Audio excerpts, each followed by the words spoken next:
अमीर की बेटी के लिए ससुराल की रसोई बोझ, गरीब के लिए पूजा घर। आलीशान बंगलों के हॉल में स्टाइलिश साड़ी पहने सोफे पर बैठी विमला टैब में लग्जरी वॉचेस देख रही थी। तभी टैक्सीडो पहने उसका पति सुभाष वहां आता है। सुनो, किचन की साफ सफाई थोड़ा अच्छे से कर लेना, आज मेहमान आने वाले हैं। अरे मैंने पिछले हफ्ते ही तो साफ किया था किचन। चलो ठीक है, अगर साफ किया था तो एक काम करो, जाकर देख लो कि किचन में किसी चीज की कोई कमी तो नहीं है। नहीं तो ऐसा ना हो कि हमारे मेहमान आए और उनके सामने हमारी बेइज्जती हो जाए।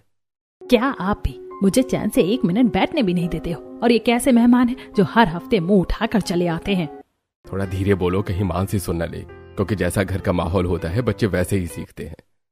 विमला टैब टेबल पे रखती है और रसोई में जाकर वहां रखा हर एक डिब्बा अच्छे से चेक करती है।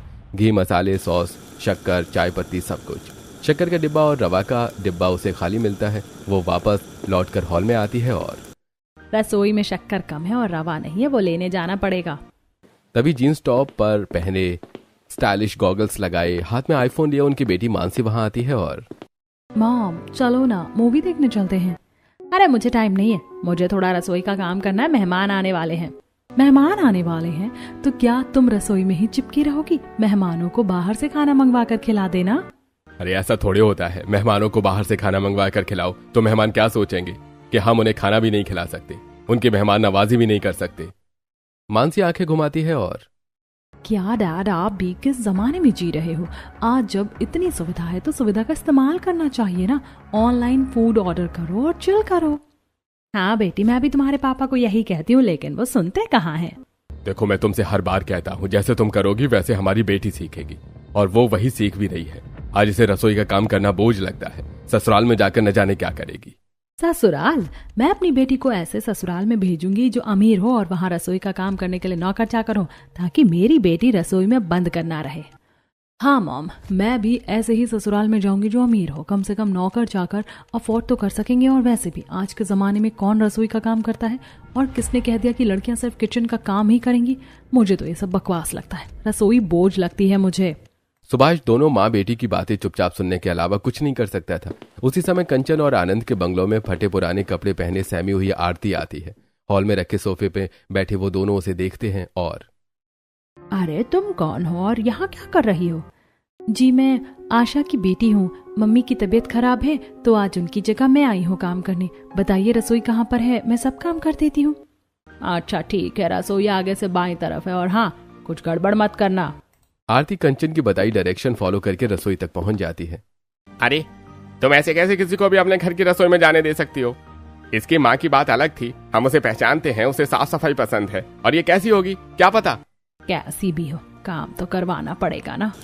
आरती रसोई में पहुंचकर पहले से साफ सुथरी और व्यवस्थित रसोई को एक बार फिर अच्छे से साफ करती है। फर्श पर पोछा लगाती है और फिर मटर, पनीर, रायता, पूड़ी, पुलाव और हलवा बनाकर डाइनिंग हॉल के टेबल पर रखती है, जहां पहले से ही कंचन और आनंद के साथ उनके दोनों बेटे अशोक और निमित और बेटी लक्ष्मी बैठे हुए थे। वो सभी खाना शुरू करते हैं। आप लोगों को आज मेरे हाथ का बनाया खाना कैसा लगा? अरे बेटी, तुम्हारे हाथों में तो बिल्कुल तुम्हारी माँ जितना स्वाद है। हाँ, मैंने माँ से ही सीखा है रसोई संभालना। मेरी माँ मुझसे कहती है कि रसोई पूजा घर होता है, तो रसोई को मंदिर की तरह रखना चाहिए। वाह बेटी, तुम्हारी सोच तो बहुत अच्छी है। सब लोग स्वाद लेकर धीरे धीरे खाना खाते हैं। सब लोगों के खाना खाने के बाद झूठे बर्तन ले जाकर आरती रसोई के सिंक में अच्छे से साफ करती है और पूरी रसोई साफ सुथरी व्यवस्थित करके अपने घर चली जाती है। आरती के वहां से जाने के बाद हॉल में बैठे कंचन और आनंद चलो देखें तो आरती ने रसोई का काम कैसा किया है। वो दोनों रसोई में जाते हैं और देखते हैं कि रसोई एकदम चमकदार और व्यवस्थित है। वाह, आरती की साफ सफाई तो उसकी माँ जैसी है। काश हमारी बहू भी आरती के जैसी हो। आरती की जैसी बहू क्यों, आरती को ही अपने घर की बहू बना लेते हैं। आरती की माँ को तो हम काफी सालों से जानते हैं, आज उसकी बेटी को भी देख लिया। आरती में संस्कार भी उसकी माँ के जैसे ही है। ये कैसी बात कर रहे हो? किसी गरीब की बेटी को अपने घर की बहू कैसे बना सकते हैं? क्यों नहीं, अभी तो तुम बोल रही थी इसके जैसी बहू चाहिए, तो इसी को बहू बनाने में क्या बुराई है। जिस समय आनंद और कंचन आरती को अपनी बहू बनाने के विषय में एक दूसरे से चर्चा कर रहे थे, उसी समय मानसी अपनी माँ विमला के साथ अपने घर की रसोई में खाना बना रही थी। लगता है मेरी पूरी जिंदगी किचन में काम करते हुए बीत जाएगी। आराम 1 मिनट के लिए भी नहीं मिलेगा। कितना कहती हूँ कि बाहर चलकर खा लेते, बाहर से मंगा लेते, इतना पैसा किस लिए? लेकिन नहीं, तेरे बाप को तो घर की औरतों से ही खाना बनवाना होता है। मॉम, आपकी पूरी जिंदगी भले ही रसोई में बीत गई है, लेकिन मैं तो ऐसा नहीं करूंगी। मैं रसोई का बोझ अपने सर नहीं उठाऊंगी। आपस में बातें करती हुई दोनों माँ बेटी बेमन से खीर, पूड़ी, हलवा और पुलाव बना रही थी। तभी वहां सुभाष आता है और मेहमान आ चुके हैं, जल्दी से डाइनिंग हॉल में खाना परोस दो। इतना बोलकर सुभाष वहां से डाइनिंग हॉल में चला जाता है, जहां दीपक और ज्योति बैठे हुए थे। कुछ देर बाद मानसी और विमला अपना बनाया हुआ खाना लाती हैं और डाइनिंग टेबल पर सजा देती हैं। तुम लोग खाना शुरू भी करो। वो लोग खाना शुरू करते हैं। कुछ देर में सारी पूड़ियां खत्म हो जाती हैं और सब्जी भी, और वो दोनों पानी रखी ही नहीं है। मानसी जाओ पानी लाओ। देखो तो पूड़ियां खत्म हो गई, देखो सब्जी खत्म हो गई। क्या कर रही हो तुम? मेहमानों को अच्छे से खाना खिलाओ। अरे भाई साहब, आपकी बेटी बहुत ही होनहार है। हाँ वो तो है, बस इसके लायक कोई लड़का मिल जाए तो मेरी सारी चिंता दूर हो जाए। एक लड़का है मेरी नजर में। तभी मानसी रसोई से पानी, सब्जी और पूड़ी लाकर ऐसे डाइनिंग टेबल पर रखती है। मानसी के चेहरे पर साफ झलक रहा था कि वो मेहमानों को बेमन से खाना खिला रही है, ऐसे जैसे कोई बंदूक की नोक पर उससे काम करवा रहा हो। दीपक और ज्योति उसके हाव भाव देखते हैं और चलो ठीक है, आपकी मेहमान नवाजी हमें बहुत अच्छी लगी। आप फिर अगली बार आते हैं। खाना खिलाने के लिए आप सबका बहुत बहुत धन्यवाद। दीपक और ज्योति दोबारा परोसी गई सब्जी और पूड़ी को हाथ भी नहीं लगाते और अपनी बात खत्म किए बिना ही अपने अपने बैग लेकर वहां से चले जाते हैं। ये लोग तो 2-3 दिनों के लिए आए थे, लेकिन आज पहले ही दिन चले गए। अच्छा हुआ ना डैड वो लोग चले गए, अब खाना नहीं बनाना पड़ेगा। निराश होकर सुभाष मानसी को देखता है और काश मेरी बेटी को अच्छा ससुराल मिले जहां वो लोग इसे समझे। अगर ये ऐसी ही रही ना तो न जाने ससुराल में ये क्या करेगी। इसके लिए तो रसोई एकदम बोझ ही है। ससुराल में मानसी क्या करेगी ये तो वक्त ही बताएगा। कुछ दिनों बाद मानसी के होने वाले ससुराल में उसके होने वाले सास ससुर जो अपनी होने वाली बहू के लिए परेशान हैं और वो सभी हॉल में बैठे उसी के बारे में चर्चा कर रहे हैं। बेटों की शादी की उम्र हो गई है, अब हमें लड़कियां ढूंढना शुरू कर देना चाहिए। हाँ सही कह रहे हो आप। अपनी बराबरी की लड़कियां ढूंढना मुश्किल होगा, खासकर ऐसी जो घर संभाल सके और समझदार हो। वैसे एक लड़की तो हमें मिल ही गई है। आप अभी भी उस बात को लेकर सीरियस हैं? तभी वहां पुरानी साड़ी पहने आशा आती है। मेरी तबीयत खराब हो गई थी, इसीलिए मेरी बेटी खाना और रसोई का पूरा काम करने आती थी, तो उसने काम अच्छे से किया या नहीं? अरे अच्छे से किया, तुमसे भी बहुत अच्छा रसोई संभाली उसने, तुम्हारी ही झलक दिखती है उसमें। बस मुझे इसी बात की फिक्र थी, आपके मुंह से तारीफ सुनकर मेरी चिंता दूर हो गई। अब मैं आ गई हूँ तो मैं सारा काम संभाल लूंगी। बोलकर आशा रसोई की तरफ जाने लगती है। तभी आनंद उसके सामने आकर खड़ा हो जाता है और आज से तुम्हारी छुट्टी, अब तुम्हें काम पर आने की जरूरत नहीं है। क्या ऐसा क्यों बोल रहे हो आप? अरे मेरी समधन मेरे घर में काम करेंगी तो हमें अच्छा लगेगा क्या है? और लोग कैसी कैसी बातें करेंगे। मैं कुछ समझी नहीं। मैंने आपकी बेटी को अपनी बड़ी बहू बनाने का फैसला कर लिया है। मैं अपने बड़े बेटे निमित की शादी बेटी आरती से करना चाहता हूँ। आपकी गरीब बेटी अमीर ससुराल में बहू बनकर आएगी तो आप खुश हो कि नहीं? मैं क्यों खुश नहीं होंगी, बहुत खुश होंगी। लेकिन क्या सच में ये संभव है? हाँ बिल्कुल संभव है, अगर वो आपकी बेटी हो और उसमें आपके संस्कार हो। मैं कुछ समझी नहीं। जब आपकी बेटी आपकी जगह यहाँ काम करने आई तब हमने उसके गुण और संस्कार देखे, तभी तो इतना मुश्किल फैसला लेने में हम इतनी आसानी हुई। इसका मतलब मुझ गरीब की बेटी अमीर ससुराल की बहू बनेगी? हाँ समधन जी। बड़ी बहू तो मिल गई, छोटी बहू ना जाने कहाँ होगी, क्या कर रही होगी। तभी डोरबेल बजती है। आनंद दरवाजा खोलता है तो देखता है कि सुभाष दरवाजे पर खड़ा है। अरे जी आप कौन? मैंने आपको पहचाना नहीं। सुभाष दोनों हाथ जोड़ता है और नमस्ते, मैं सुभाष। मुझे मेरे एक रिश्तेदार ने बताया कि आपके 2 बेटे हैं। मेरी एक बेटी है, मैं उसी के लिए लड़का ढूंढ रहा हूँ। अरे अरे आप बाहर क्यों खड़े हैं? अंदर आइए आइए। अंदर आनंद सुभाष को ले जाता है और सोफे पर बैठाता है। कंचन जल्दी से कुछ खाने पीने को लाओ भाई। कंचन जब तक किचन से मिठाई और कोल्ड ड्रिंक लेकर आती तब तक सुभाष आनंद को मानसी का फोटो दिखाकर उसके बारे में सब कुछ बता देता है। दोनों ही बेटों के लिए बहुएं बैठे बैठे मिल गईं। ये जरूर हमारी कुल देवी का प्रताप है। आनंद सुभाष का मुंह मीठा कराता है और उसे गले से लगा लेता है। रिश्ता पक्का करके सुभाष वापस अपने घर लौट जाता है। कंचन और आनंद के दोनों बेटों निमित और अशोक का रिश्ता गरीब की बेटी और अमीर की बेटी से तय हो गया है। ये बात पूरे मोहल्ले में फैल जाती है। जिस दिन कंचन हॉल में अपनी दोनों होने वाली बहुओं की शगुन की थाली सजा रही थी, उसी दिन उसकी पड़ोसन ललिता और तुलसी वहां आती हैं और कंचन तुम ये क्या कर रही हो? गरीब की बेटी को अपनी बहू क्यों बना रही हो? तुमने उसमें ऐसा खास क्या देखा? कुछ नहीं देखा तभी तो गरीब की बेटी को बहू बनाने का फैसला लिया, नहीं तो कौन अमीर गरीब की बेटी को अपने घर की बहू बनाएगा? अमीर अमीर की बेटी ही देखेगा ना। हाँ बात तो सही है, लेकिन हम भी तो अभी से ये बोल रहे हैं कि तुम्हारा फैसला गलत है, तुम्हें अपने फैसले पर पछतावा होगा। कंचन दोनों आंखें बंद करके हाथ जोड़ती है और आसमान की तरफ देखती है। कुलदेवी की कृपा से जो होगा सही होगा। कंचन की बातें सुनकर तुलसी और ललिता वहां से अपने अपने घर चली जाती हैं और कंचन शगुन की थाली तैयार करने लगती है। कुछ दिनों बाद ही शादी का दिन आ जाता है। आनंद के दोनों बेटों निमित और अशोक की शादी एक साथ एक ही होटल में होती है। होटल के लॉन में विमला के साथ दुल्हन के महंगे जोड़े में अमीर की बेटी मानसी शादी का सस्ता जोड़ा पहने अपनी गरीब माँ के साथ खड़ी आरती की गरीबी पहचान जाती है। अरे ये गरीब मेरी देवरानी बनेगी, पता नहीं ससुराल वाले क्या चाहते हैं, इतने अच्छे अच्छे अमीर रिश्ते छोड़कर ये गरीब को अपनी बहू बना रहे हैं। मानसी खुद से बड़बड़ाती है। अच्छा है ना, मैं रसोई का सारा बोझ इसके सिर डाल दूंगी और मैं खुद रसोई के काम के बोझ से बची रहूंगी। आरती के मन में किसी के लिए कुछ नहीं था। वो तो बहुत खुश थी और खुशी खुशी शादी के मंडप में निमित के साथ 7 फेरे लेती है और उसके बाद मानसी अशोक के साथ 7 फेरे लेती है और वो दोनों एक साथ विदा होकर अपने ससुराल पहुंच जाती हैं, जहां उनका जोरदार स्वागत होता है और मुंह दिखाई की रस्म भी। अगली सुबह जल्दी उठकर आरती नहा धोकर मंदिर में अपनी सास कंचन के साथ पूजा करती है। फिर वो पूजा की थाली में दीपक, हल्दी और कुमकुम लेकर रसोई में जाती है। कंचन भी उसके पीछे रसोई तक जाती है, लेकिन हॉल में रखे स्लीपर्स पहनकर। आरती बहू पूजा की थाली रसोई में ले जाकर क्या करेगी? आरती रसोई में पहुंचकर चूल्हे पर सबसे पहले स्वास्तिक बनाती है, फिर चावल छिड़कती है, फिर दीपक जलाकर रख देती है और आखिर में अगरबत्ती जलाती है। रसोई के दरवाजे पर खड़ी कंचन। वाह बहू, तुमने तो घर की रसोई को ही मंदिर बना दिया और पूजा कर रही हो। बोलती हुई कंचन जैसे ही पहला कदम रसोई के अंदर रखती है, आरती उसके पैरों में स्लीपर्स देखती है और अरे मम्मी जी, चप्पल बाहर उतार कर अंदर आइए। अरे हाँ, मैं तो भूल ही गई थी कि तुम्हारी माँ भी मुझे चप्पल पहनकर रसोई के अंदर आने नहीं देती थी। तुम भी वैसी ही हो, माँ की झलक बेटी में दिख रही है। स्लीपर्स दरवाजे पर ही उतार कर कंचन रसोई के अंदर जाती है। हाँ मम्मी जी, क्या आप कभी मंदिर में चप्पल पहनकर जाती हो?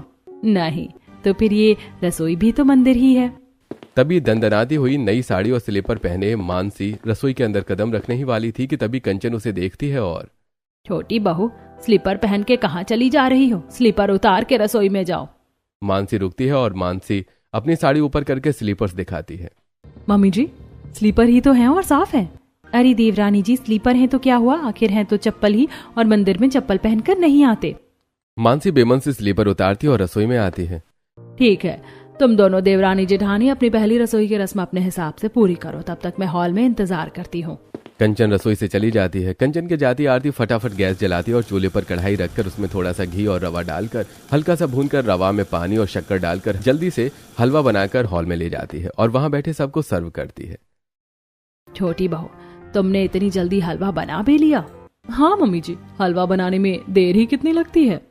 सब लोग जैसे ही हलवा खाते हैं, अरे रवा अच्छे से भुना नहीं है, घी भी कम है हलवा में, शक्कर कितनी ज्यादा है। भाभी ने हलवा आनन फानन में बना दिया ऐसा लगता है। वो सभी चुपचाप हलवा खाते हैं, कुछ नहीं बोलते। उसी समय आरती रसोई में धीमी आंच में ड्राई फ्रूट्स और मावा डालकर सेवई की खीर बना रही थी। पता नहीं आरती को इतना टाइम क्यों लग रहा है, वो क्या कर रही है किचन में। आपको नहीं पता जेठ जी, जेठानी के लिए रसोई मंदिर है तो वो मंदिर में जरूर माँ अन्नपूर्णा को मना रही होंगी ताकि अच्छा खाना बन जाए। तभी आरती वहां खीर लेकर आती है और सब लोगों को सर्व करती है। भाभी जी, काफी देर लगा दी खीर बनाने में। हाँ नैना जी, अच्छा खाना बनाने में टाइम तो लगता ही है। खाकर बताइए मेरी पहली रसोई कैसी है। सब खीर खाते हैं और उनके चेहरे खिल जाते हैं। वाह बहू, टाइम तो तुमने लिया, लेकिन हाँ, स्वाद है तुम्हारे हाथों में। छोटी बहू, तुम भी थोड़ा टाइम लगाकर हलवा बनाती तो तुम्हारा हलवा भी स्वादिष्ट बनता। ये शुरू हो गए मेरे ससुराल वाले, इन्हें लगता है कि बहुएं सिर्फ रसोई के लिए ही बनी है। मायके से बहुएं रसोई में रहने के लिए आती है। मुझसे तो ये नहीं होगा काम। रसोई का बोझ इस गरीब की बेटी को ही उठाने दो, मुझ जैसी अमीर की बेटी कभी नहीं उठाएगी। वो सभी खीर खा रहे होते हैं, तभी पड़ोस ने ललिता और तुलसी वहां आती हैं। अरे आओ आओ, तुम दोनों सही टाइम पर आई हो। तुम्हें भी हमारी दोनों बहुओं के हाथ का स्वाद पता चल जाएगा। हम तो आए ही थे तुम्हारी दोनों बहुओं की पहली रसोई चखने के लिए, देखे तो सही किसके हाथ में ज्यादा स्वाद है। कंचन उन दोनों को अलग अलग कटोरी में खीर और हलवा खाने को देती है। वो दोनों जैसे ही हलवा खाती हैं उनकी भौं चढ़ जाती हैं और वाह, हमें पता था कि तुम्हारी अमीर घर की बहू के हाथों में स्वाद होगा और ये हलवा जरूर इस गरीब की बेटी ने बनाया होगा। बिल्कुल बेस्वाद। तुम गलत समझ रही हो। ये हलवा मेरी छोटी बहू ने बनाया है जो अमीर घर की बेटी है, और ये खीर मेरी बड़ी बहू ने बनाई है जो गरीब घर की बेटी है। हम इतना गलत कैसे हो सकते हैं? जरूर गरीब की बेटी का तुक्का लग गया होगा। खीर और हलवा खाकर वो दोनों वहां से अपने अपने घर चली जाती हैं। बहू, अब से इस घर की रसोई तुम दोनों को ही संभालना है। अपनी जिम्मेदारी अच्छे से निभाना। मम्मी जी, घर में नौकर चाकर नहीं है क्या? अरे बहू, खाना बनाने के लिए क्या नौकर रखना? पहले एक मेड रखी हुई थी, अब तुम दोनों आ गई हो तो उसकी क्या जरूरत है? और अब वो मेरी समधन बन गई है। मम्मी जी, मैं अपनी जिम्मेदारी निभाऊंगी। हाँ ठीक है, मैं भी निभाऊंगी। दोनों देवरानी जेठानी झूठे बर्तन रसोई में ले जाकर सिंक में साफ करने लगती हैं। मानसी फटाफट औने पौने ढंग में बर्तन साफ करके उन्हें सिंक के बगल में ही रखकर अपने कमरे में चली जाती है। लेकिन आरती एक एक कटोरी, चम्मच और गिलास अच्छे से साफ करके उन्हें व्यवस्थित रखने जमाने लगती है। तभी पानी लेने उसकी सास कंचन आती है और बड़ी बहू, तुम यहाँ क्या कर रही हो? मम्मी जी, रसोई साफ कर रही हूँ, जूठे बर्तन धो रही हूँ। तो इतना टाइम लगता है क्या? हाँ मम्मी जी, अच्छे से साफ करके व्यवस्थित रखने में टाइम तो लगता ही है। कंचन फ्रिज से पानी की बोतल निकालती है और पानी पीकर वहां से चली जाती है। कुछ देर में आरती भी बर्तन साफ करके उन्हें व्यवस्थित जमा कर अपने कमरे में पहुंच जाती है, जहां पार्टी वेयर पहने निमित उसी का इंतजार कर रहा था। मैं तुम्हारा ही इंतजार कर रहा था, जल्दी से तैयार हो जाओ, हमें लंच के लिए बाहर चलना है। आरती फटाफट नई साड़ी पहनकर रेडी हो जाती है। बाहर जाने से पहले वो दोनों कंचन से बताकर जाते हैं। दोपहर होने पर कंचन मानसी के कमरे में जाती है और बेड पर लेटी फोन चला रही मानसी से, छोटी बहू, तुम्हारी जेठानी बाहर गई है तो आज लंच तुम अकेले ही बना लो। न चाहते हुए भी मानसी रसोई में जाती है और जल्दी जल्दी सब्जी काटकर सब्जी में बघार लगाती है। फिर दाल साफ करके दाल पकने को रखती है और आटा गूंथने लगती है। कैसे ससुराल में फंसा दिया मेरे डैड ने। इतना अमीर ससुराल है, फिर भी यहाँ नौकर नहीं है।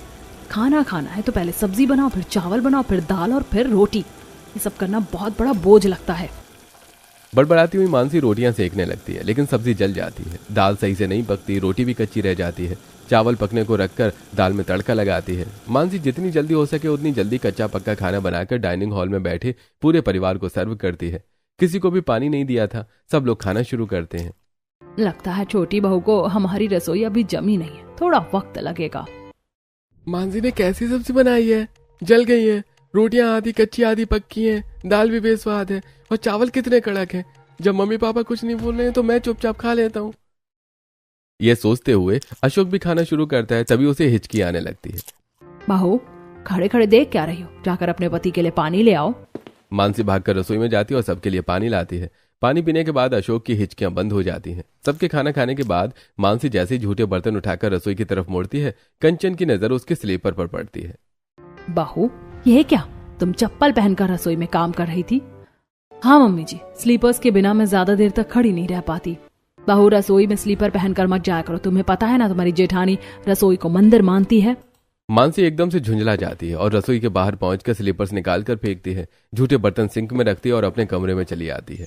शाम को वापस आकर आरती अपने कमरे में कपड़े बदलने लगती है। तभी मानसी वहां आती है और जेठानी जी, लंच मैंने बनाया था, डिनर आप बनाओ। अब मैं आपके देवर के साथ बाहर जाऊंगी। ठीक है।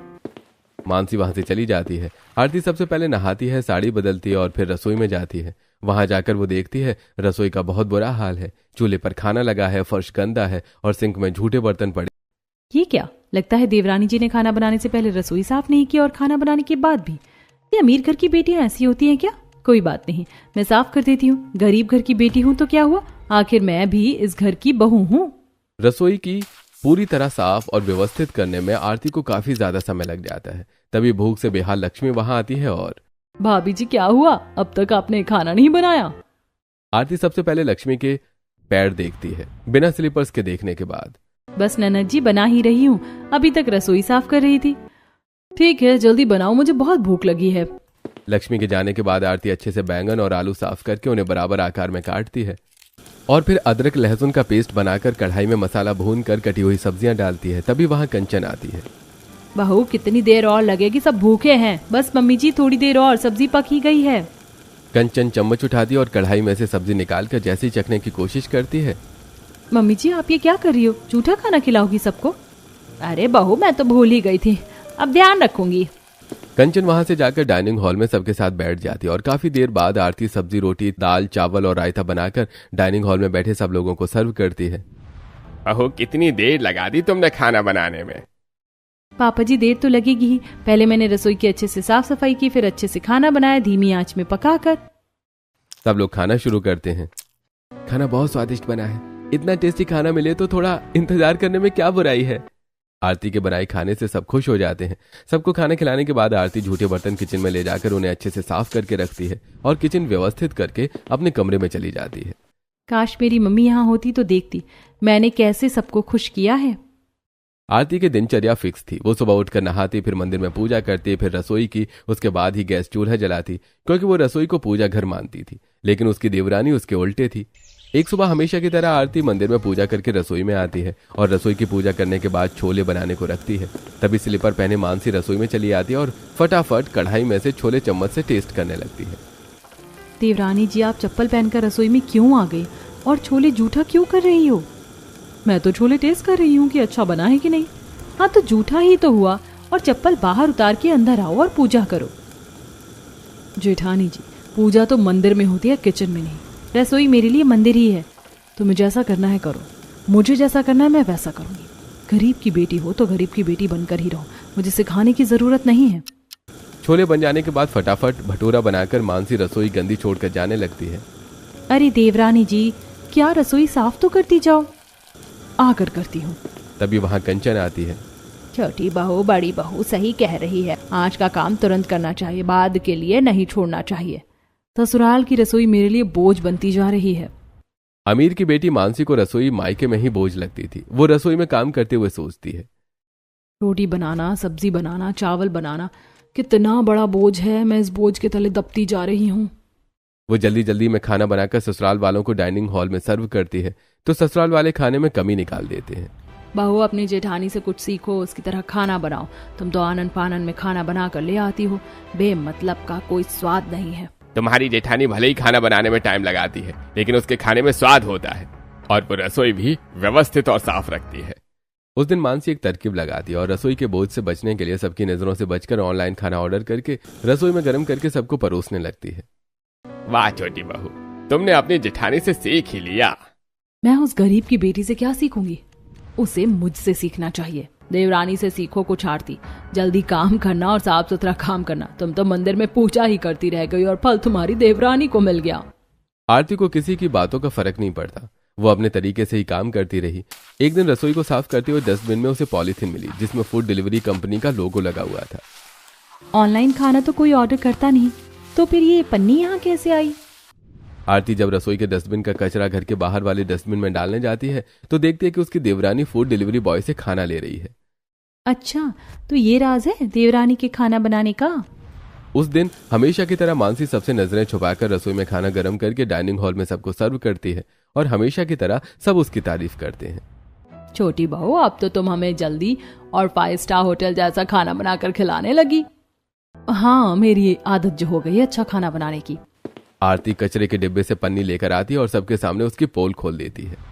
ये देखो, ये है देवरानी जी की जल्दी और टेस्टी खाना बनाने का राज। सब हैरान हो जाते हैं। ये क्या है बहू? मैं रसोई के बोझ के तले दबकर रहना नहीं चाहती थी, इसीलिए मैं खाना ऑनलाइन ऑर्डर करके आप सबको खिलाने लगी। आप सब सोचते थे कि आपकी गरीब बहू की तरह मैं भी रसोई में रहूं। मुझसे ऐसा नहीं हुआ, ना होगा। मानसी अपनी भड़ास निकालकर अपने कमरे में चली जाती है और डाइनिंग हॉल में बैठे सभी लोग एक दूसरे का मुंह ताकते रह जाते हैं। उस दिन के बाद कंचन और आनंद उदास रहने लगते हैं। उनकी उदासी पड़ोसियों को पता चलती है। एक दिन ललिता और तुलसी घर आती हैं और हॉल के अंदर बैठे कंचन और आनंद से, हम तुमसे कहती थी कि गरीब की बेटी को अपने बहू मत बनाओ, देखा हो गई ना उदास। हमारी उदासी गरीब की वजह से नहीं बल्कि अमीर की वजह से है, क्योंकि अमीर की बेटी के लिए ससुराल की रसोई बोझ, गरीब के लिए पूजा घर है। अरे बड़ी बहू ने रसोई को मंदिर बना दिया है, वो उसे पूजा घर मानती है। छोटी बहू को रसोई बोझ लगती है। मानसी दूर खड़ी उन सभी की बातें सुनती है और उस गरीब की बेटी की तारीफें हो रही हैं। अब मैं भी देखती हूँ कि कैसे तारीफ करोगे आप उसकी। अपनी जिठानी को घर वालों की नजरों में गिरने के लिए मानसी आरती की स्लीपर्स रसोई में रखकर मसाले के डिब्बे अस्त व्यस्त करके साफ बर्तनों में खाना लगाकर सिंक में रख दिए और हॉल में बैठे सब लोगों को रसोई में बुला लाई। ये देखो जेठानी जी, स्लीपर्स रसोई में। हमें तो बहुत ज्ञान देती हैं और खुद स्लीपर्स रसोई में उतारती हैं। रसोई की हालत देखो कितनी गंदी पड़ी है और जेठानी के चक्कर में आप मुझे कितना सुनाते हो। तभी वहाँ आरती आ जाती है। बड़ी बहू, तुम भी लापरवाह होती जा रही हो। यह जरूर छोटी बहू ने किया, बड़ी बहू को नीचा दिखाने के लिए, लेकिन मैं बीच में नहीं बोल सकती। अगर मैं कुछ बोली तो छोटी बहू समझेगी कि मैं बड़ी बहू का सपोर्ट कर रही हूँ और छोटी बहू के मन में मेरे लिए मनमुटाव आ जाएगा। मैं ऐसा नहीं चाहती। हे देवी माँ, हे कुल देवी, सहायता करो, मुझे इस परेशानी से निकालो। आरती को भी अंदाजा था कि ये किसने किया है, फिर भी वो कुछ नहीं बोली और चुपचाप अपने कमरे में चली गई। पड़ोसने भी अपने घर चली गई। उसी दिन शाम को ऑफिस से आने के बाद अशोक के चेहरे पर चिंता की लकीरें साफ दिखाई दे रही थी। कमरे में आकर वो टाई निकालता है। मानसी उसे देखती है। क्या हुआ, तुम टेंशन में क्यों हो? पिछले कुछ दिनों से नुकसान पर नुकसान हो रहा है। तभी हॉल में बैठे सभी लोगों को मिठाई खिलाते हुए निमित, मुझे नया कॉन्ट्रैक्ट मिला है, बहुत तरक्की हो रही है। अपने कमरे में खड़ा अशोक, दोनों भाई एक ही बिजनेस करते हैं, फिर मुझे नुकसान और भैया को फायदा कैसे हो रहा है? अशोक और मानसी को मिठाई देने आई कंचन अशोक की बातें सुनती है और लगता है कुलदेवी नाराज है तुमसे। ये तुम क्या कह रही हो मम्मी? बेटा ये बात है, मैं कहना तो नहीं चाहती थी लेकिन मजबूरी में कहनी पड़ रही है। मुझे लगता है कि तेरे साथ जो कुछ भी हो रहा है उसका कारण तेरी पत्नी है। ये आप क्या कह रही हो मम्मी जी? बहू रसोई में अन्नपूर्णा का वास हो। तुम्हारी जेठानी ये बात जानती है और इसीलिए वो रसोई को पूजा घर मानती है, लेकिन तुम ये बात नहीं मानती।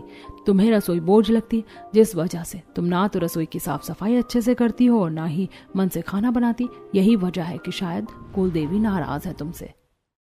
आप भी आज भी ऐसी बातों पर भरोसा करती हो?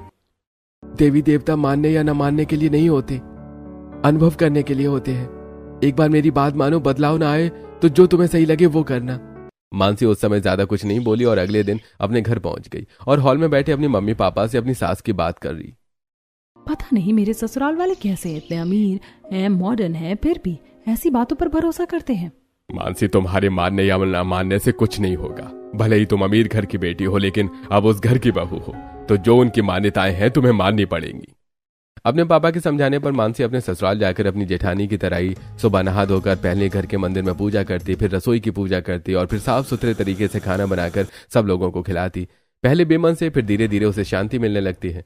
अब वो सुबह उठती है, नहाती है, पूजा करती है और रसोई में स्वास्तिक बनाकर जोत जलाती है।